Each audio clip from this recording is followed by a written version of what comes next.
Wee woo.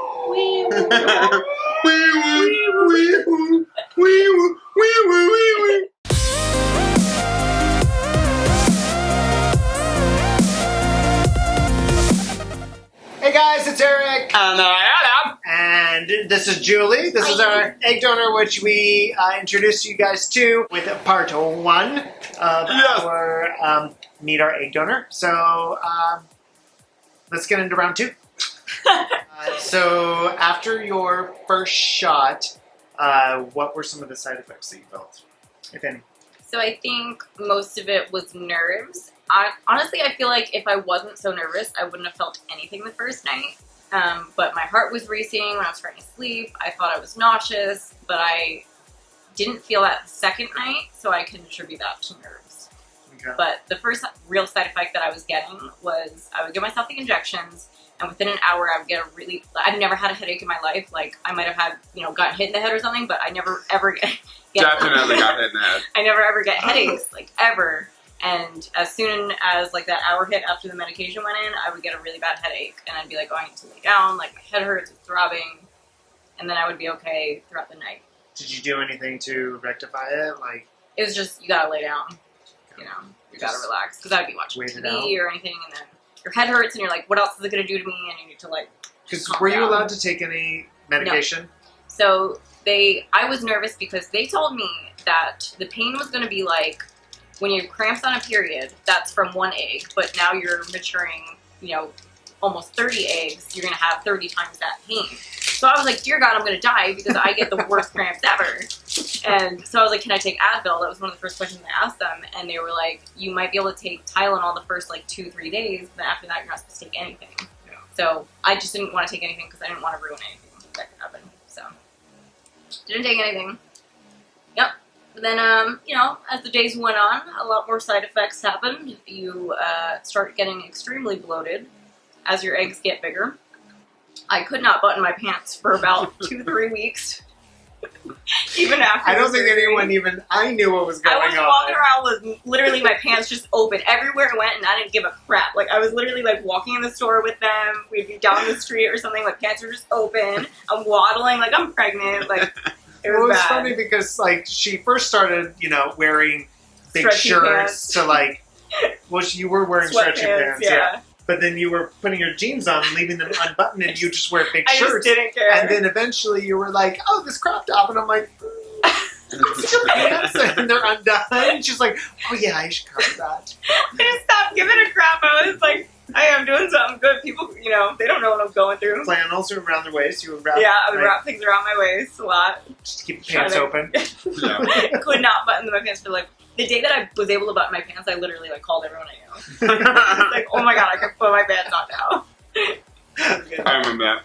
But then you also get the back pain, as if you're getting your period, you're carrying so much more excess weight and fluid in your abdomen, so your lower back hurts a lot. Heating pad, I was, stole their heating pad, I was using that a lot. But I don't think I got horrible cramps like I thought that I was going to. It was more of a discomfort than a pain. I don't know, I never understood that until I went through this process. I was, by the end of the shots and injections, I was so uncomfortable, but I wasn't in a ton of pain. I was just you can't really sleep, you don't know which side to sleep on, you can't really get comfortable, it's just a matter of being, I don't know what the word is. You're just really uncomfortable without being in massive amounts of pain. And I think I was starting to get really emotional. I would cry when he bought me lunch or something. I would be so, I cried for a lot of silly things. You're pumped up with hormones, you're going to cry a lot from it. I didn't get too angry, right? No. I thought I was going to get real angry. Because on birth control, and some birth controls, I turn into the devil. Yeah, you warned us too. Oh, I was like... You're just to let you know, I may start throwing things. I've done that before, and you can't control it. Yeah. It could. But she didn't have any of that. I didn't have that reaction to those hormones. Well, at the beginning, too, because a lot of the times that J Beans and I went down to the fertility center, I drove her and Eric had to work. Yeah. And so before this all started and before we started doing the trips down there, I was telling Eric, I'm like, I might die on one of these trips because she's going to take the meds and then throw me out of the car. Like, this might be my last, like, I'm over. So, Yeah. but that didn't happen. Yeah, it was Secretly just texting, like, are you okay? Like, every 5 minutes, do you finish? And I'm like, I'm gonna kill him. But no, I didn't get too bad. It was more of just like an emotional, like, oh my god, you really love me, like, Yeah. like all that. Did the shots get any easier as it progressed? I think after the first one, it was the same throughout the rest of them. Like, I would still have that hesitation every time, except for certain, like, if they sat there and said, you have 5 minutes to do this, like if we were on the rush and I had to take it, you know, we stopped by my house, had to go there and do it, and then go to the fertility center. If I had a time frame, I would stab myself and just go. But if I didn't have a time frame, I'm like, oh my god, oh my god, oh my god, oh my god, oh my god. And I would be like going like this, about to do it, and then I'd just say, Yeah, when you had the Scared of it. deadlines, you like did I did it real quick, yeah. And that last shot, I was really nervous. I didn't let you know. Yeah. But I was really nervous because it's so important that that's timely. Yeah. And if we weren't with Julie, we were FaceTiming her Yeah. through every shot because, Yep. you know, she lives by herself. She lives like an hour away from us, and we wanted to be as supportive as possible. And they were really there for everything. Yeah. Like, even if it was just on FaceTime, and that was only some of the times, like, when I was nervous, they would come down to where I live just to be with me for it. And, like, when I was, you know, really like, oh, I don't know if I want to do this, they would bring me up to them, and I would stay there and sleep there for days on end, you know. They really took care of me. So, I'm very appreciative of that. And they fed me so good. That was so good. That bloating wasn't actually from the shots. It was all the actually just all the food we were giving you. But a couple of the times, it was like 80% of the time that you were very hesitant on, because I think you just didn't want that pain of the actual medicine going in. And especially not knowing how the last one was going to make you feel. Yeah. And going back to the first time where you didn't know how it was going to make you feel. Yeah. That last shot, I was just really... Because nervous that's that the you trigger were gonna do shot. it. That But she was a rock star. She was did like, it. boom, done. And I was like, wait, you already did it? She's like, yeah. I was like, oh my God. It was amazing. She was and amazing. that one I did feel, what was it, maybe like an hour afterwards, he got really nervous because I started getting really bad cramps. I thought I was going to puke. I was in a lot of pain for like, it was only like 20 minutes though, that I thought my body was going to implode on itself. And he's like eating popsicles watching TV or something, and Eric's like biting his fingernails, like staring at me, like writhing around in the corner. I was like, are you seeing this? Are you seeing what's going on? He's like, what? What? Literally. Surgery day. Yeah. Let's go to that. Let's talk about surgery day. What's that? Oh, can I get it? No! We're telling them this. Yes. We're telling them. Okay. This isn't very, we're not leaving any details out, okay? This is my favorite part about surgery day. Before we started everything, I asked them what my main concern should be about the whole process. And aside from the pain, discomfort, all that stuff, they were very honest and they told me that the number one thing that women experience during this is constipation. And I was like, I'm vegan, that won't be a problem. But it was a bit of an issue. So the day of the surgery was the first day that I couldn't go to the bathroom. And it's because the medication that they give you actually stops your eggs from dropping, so you don't, menstruate 30 eggs at one time. It stops you from doing that, but to do that, it like sucks up all your liquids inside of you or whatever. It dries you out, basically, in all aspects of things. So it's like a time release. Yeah. It releases in 36 hours. Yeah. That's why it's like, you gotta do it. Trigger one, but there's I had to take the cabergoline. Oh my gosh, to make that's it, right. Yeah, there was like other things to Forgot about that one. There was a lot of stuff that you ingest. Alright, so I could not, go to the bathroom that morning, and I made it clear to the nurses so they would know. And of course, when I woke up from the surgery, I was completely out of it. Like, I heard little snippets, and then when I was actually back, I was like, the nurse came over and I was like, did you just tell me that I almost on the surgery bed? And she was like, Yeah, it turtlenecked in and out. What did she say? She said, yeah, it was starting to come out, and I tried to grab it, but when I went to go grab it, it sucked back in, so I never got it. That was what Dr. Park said. So I was turtlenecking, in the surgery room, just my poop, but... You say turtlenecking, I'm I sorry, say prairie prairie dog. dogging. Yeah, prairie dog, that's what I say. But Turtlenecking sounds so much cooler. but yeah, so basically she kind of pooped, but then sucked it back into her body, and the doctor couldn't get it before it sucked back in. So And they were While like- she was unconscious. Yeah, and they were like, I even told my mom that, and she was like, well, that must happen all the time, and I was like, no, she told me that literally never happened. I was like, great, it's a special case. went back into the vortex. But day of the surgery, obviously I was a little nervous. We had driven down the night before because of the rain and everything. It was like really bad weather. The worst. Just the best idea that we ever had was to stay in a hotel, literally like next door to the center. Especially to have somewhere to go back to afterwards, Yeah. But I think they were there to witness this. It was really horrible. But when the nurse was trying to put the anesthesia IV in me, she didn't exactly... I have very clear veins, like very prominent here. You can totally get one there. And she decided to go for one on my wrist. First, she was looking at the back of my hand. Oh, wait, no. She was looking at my wrist first. And then she went on the back of my hand. And she was like, I'm just going to do it here. There's a vein here. And I'm like, I don't see a vein here, but you're the professional. I'm like, And she said that's where she usually goes? That's where she usually goes. And I'm like, and she was super sweet. Like, I trusted her. Yeah. And when I say she stuck, the needle was huge. It was massive. It was huge. She's not just saying that. It was huge. It was huge. She stuck it in, this is how big it was. She stuck it in here, okay? The bruise afterwards started in the center here and went through, like, literally this big on my entire arm. It was like 5-6 inches. My entire arm was like black the next place. Yeah. Because she stuck it in, started fishing around, couldn't find a vein, and kept it in there. And she was moving. Literally kept it in there. And I'm staring at them, they're on the other side of me. And I'm looking at them, I'm like, I'm going to puke, I'm going to throw up, you have to make it stop, I can't do this. I was literally like, I felt everything flushing out of my system. Like, no color in my face, I thought I was going to pass out. Because she just kept moving it for a really long time. Yeah. And the anesthesiologist, there you go. he walks in, sees what's happening, and just right away takes it out from her and puts it in the right part of my arm. Does it in 2 seconds, so I didn't puke. Because I really thought I was going to puke on you guys. Yeah. No, I saw it in your face. Why would you do that? She kept going. It wouldn't Julie's even usually stop. pale, but she was like... Can you stop? Literally, like, I thought it was going to like, I see the vein.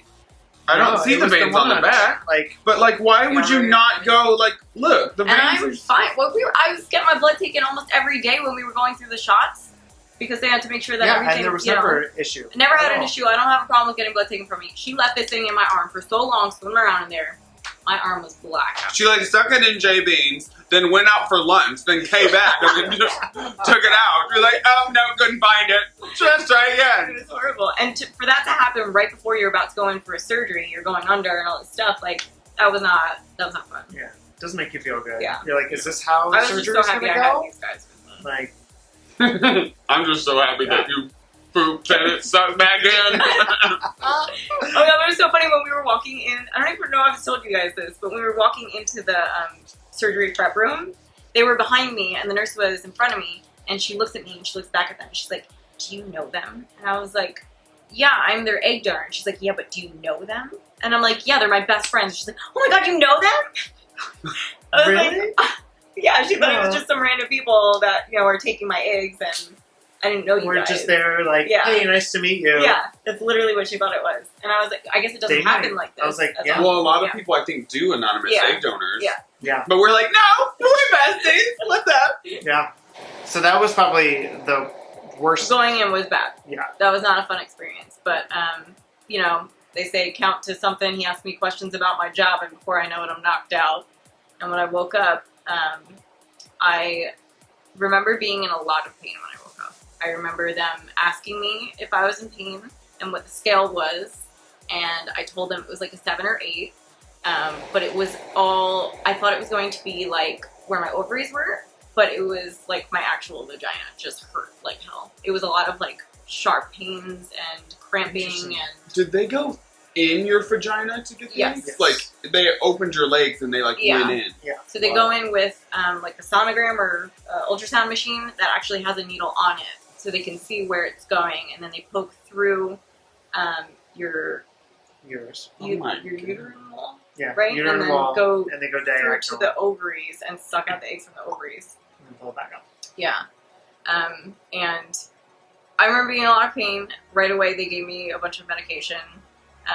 It didn't work. They had to give me more. I don't know if I told you that. But then once it started working out, it was fine. I was great. And the first thing I thought about was food. I was so hungry.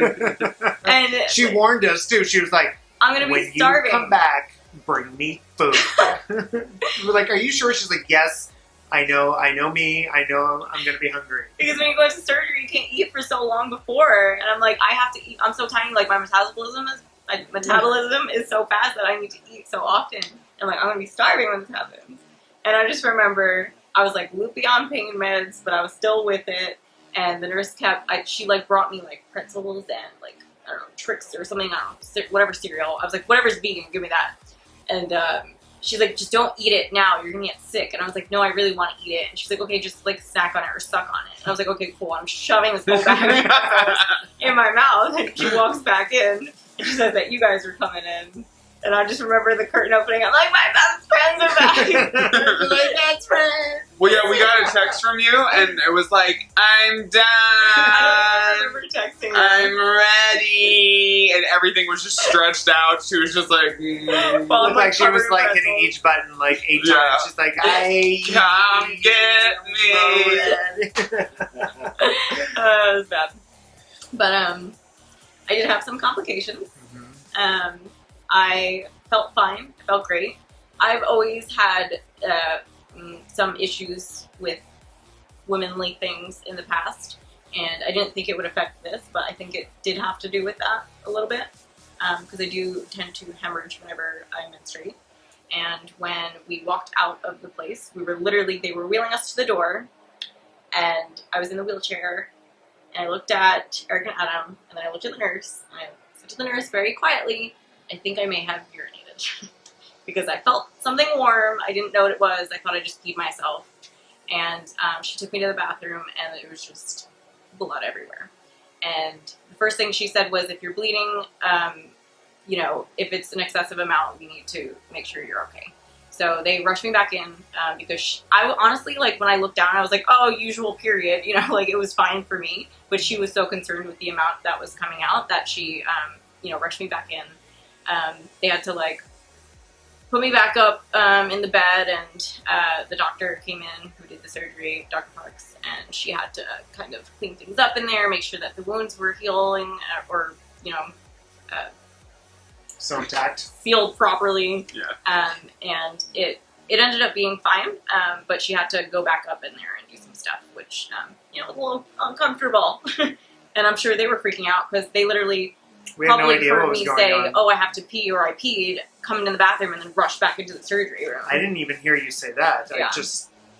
You just went back into the bathroom, not even back, and then the nurse came out and was like, she's bleeding.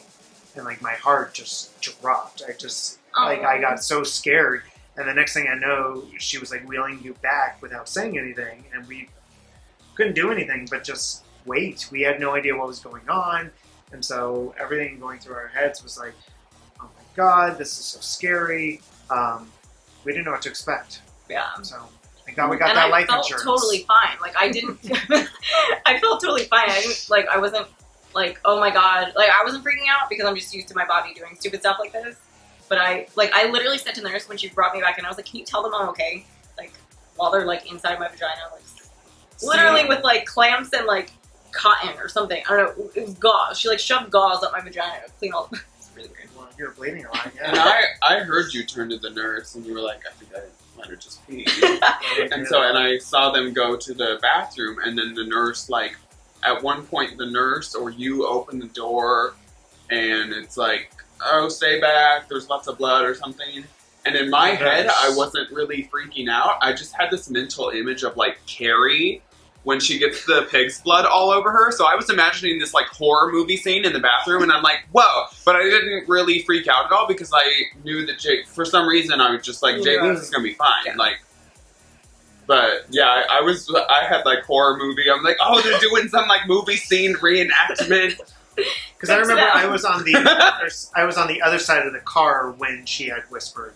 Yeah. Because Oh yeah. Because I was on the You other were side of the getting car things and ready in the getting like her prepared and her snacks all set up with her beverage and like. And I also think for me, I was like, oh, maybe she's about to poop because it's sucked back up, so it's like finally going to come out now. So great. I think So my mentality was different than yours. Yeah. Which is always the case. So. But aside from that, everything went well with the surgery. They ended up getting everything they needed. But what I can say is, if you asked me if I would do this again, up to the final shot, I would have said, yes, I can deal with the discomfort. It wasn't that bad, even though it was very uncomfortable. If you asked me that after the surgery, a couple days later, I would tell you, no, you cannot pay me anything to do this again, because the recovery was the worst part of everything. I was miserable. I remember that. Because she stayed with us for 3 days? For a long time. And then I came back. I kept coming back. Yeah.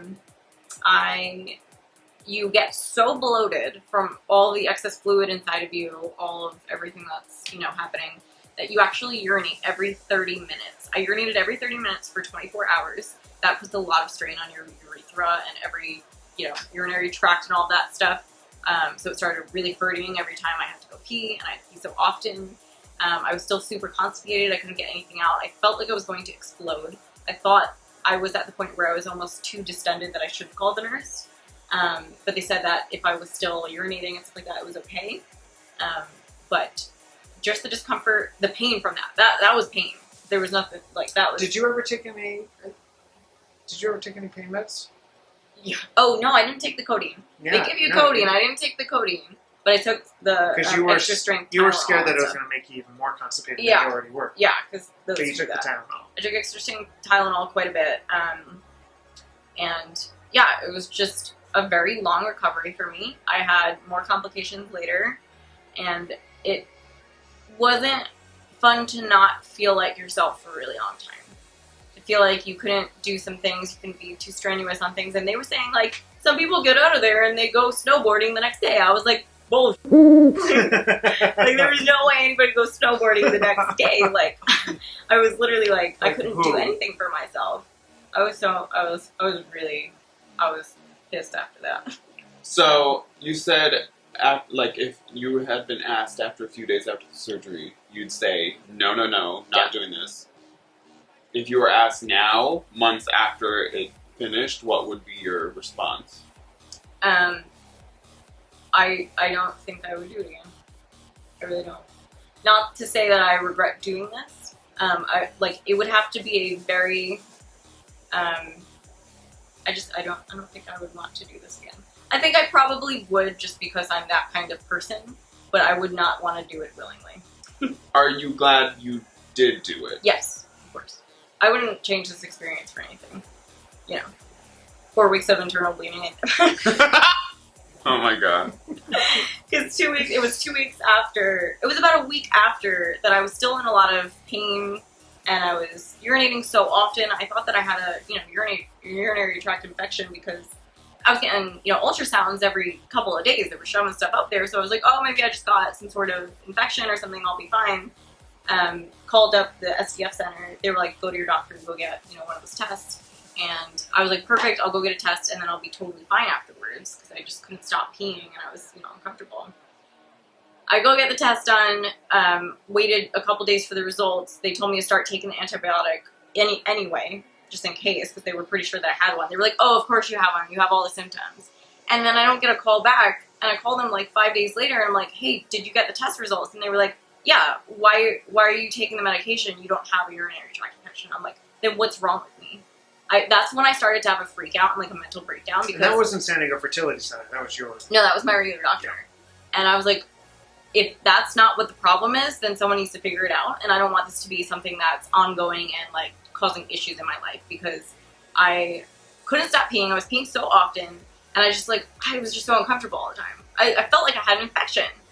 So I ended up going to my gynecologist I think it was almost a week afterwards. This ended up being like 2-3 weeks after the surgery. I was still uncomfortable. And I was talking to her. She did a couple things, and right away she was like, yeah, something happened and you have internal bleeding. And I was like, okay, great. What does that mean? She was like, well, over the course of the past 3 weeks, it's gotten slightly better every day. It was really bad at one point, but that was because I was being too strenuous. And she said, we don't want to go in there and do anything because we can mess it up more. If you're healing on your own, you're healing on your own. But there was blood in my urine. Like, there was all the signs that nobody else looked at, which was stupid, you know? Surprised they didn't look at all Right? that. It just doesn't make sense to me. So, you know, she just told me to be careful for the next couple of weeks. She told me I couldn't do anything strenuous for another month. And I was totally fine. I'm fine now. I feel completely back to normal. Thank goodness. But I was just happy that somebody reassured me that I'm going to be okay and that it wasn't something permanent, you know? So I was like, oh my god, they messed up my vagina. Yeah. We're sorry! But she did say it was because I was either too strenuous, either they messed something up, which I really don't think they did when it happened, or I got too excited to be like back to normal after the surgery, that I was too strenuous and something ripped. So if you're an egg donor, lay down. Wow. So that was our whole journey through our egg donor via Julie's eyes. Yeah. And mouth. And vagina. Yeah, Yep. Yeah. it's gotten to that point. This video has been so long that I'm like, Yeah. Shameless self-promo. I do nails if you want to go to my channel on YouTube and see some tutorials. We actually did a video already with Julie. She painted our logo. She also painted one of our favorite pictures from our wedding, which was amazing. So you should check that out. It's on both of our channels, so you can check out both of those videos. Remember to subscribe. Remember to subscribe to Julie. Give us a thumbs up. Comment down below, and we'll see you soon. 3! My finger was like...